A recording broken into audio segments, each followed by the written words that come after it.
Assalamualaikum warahmatullahi wabarakatuh. Di sini saya akan mensimulasikan kondisi darurat dan menunjukkan proses penilaian risiko serta pengambilan keputusan, misalnya kebakaran mesin. Dalam sebuah kapal yang sedang berlayar, tiba-tiba terjadi kebakaran di ruang mesin. Kru kapal segera melakukan penilaian risiko dengan mengidentifikasi sumber api dan mengevaluasi dampaknya terhadap keselamatan penumpang. Setelah memastikan api dapat menyebar dengan cepat, kapten memutuskan untuk mengaktifkan alarm darurat dan memerintahkan evakuasi kru.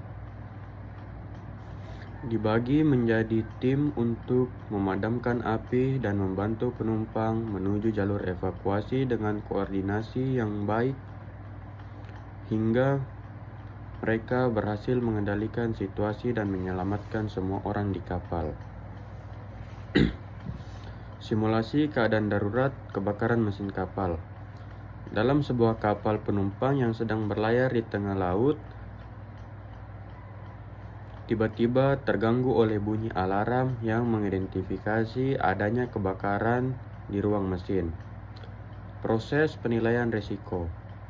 Pertama, itu adalah mengidentifikasi sumber api. Kru kapal harus segera melakukan pemeriksaan untuk menemukan sumber kebakaran.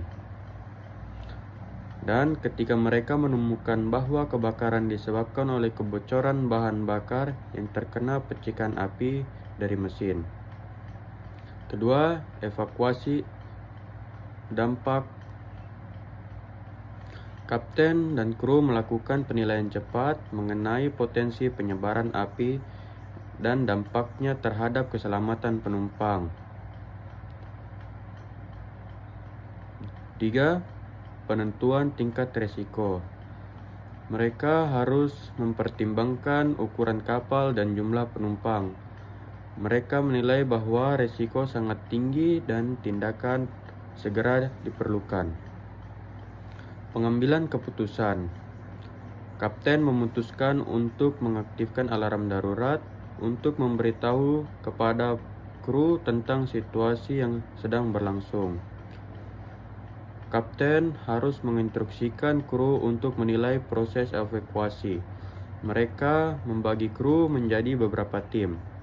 Pertama, tim kebakaran atau tim pemadam kebakaran yang bertugas untuk memadamkan api dengan alat pemadam api yang tersedia di bagian-bagian kapal. Kedua, tim evakuasi penumpang. Tim ini membantu penumpang menuju jalur evakuasi yang telah ditentukan. Ketiga, koordinasi tim. Dengan komunikasi yang jelas dan teratur, kru dapat berhasil mengendalikan api sambil memastikan semua penumpang diarahkan ke titik kumpul yang aman di bagian dek-dek atas. Hasil akhir. Pengendalian situasi. Berkat pelatihan yang telah dilakukan sebelumnya oleh kru kapal dapat mengendalikan situasi dengan cepat, dan apabila api berhasil dipadamkan sebelum menyebar lebih jauh dan semua penumpang dapat atau berhasil dievakuasi dengan selamat. Setelah itu, evaluasi pasca insiden. Setelah situasi terkendali, kapten biasanya mengadakan pertemuan dengan seluruh kru untuk mengevaluasi proses evakuasi dan penanganan kebakaran.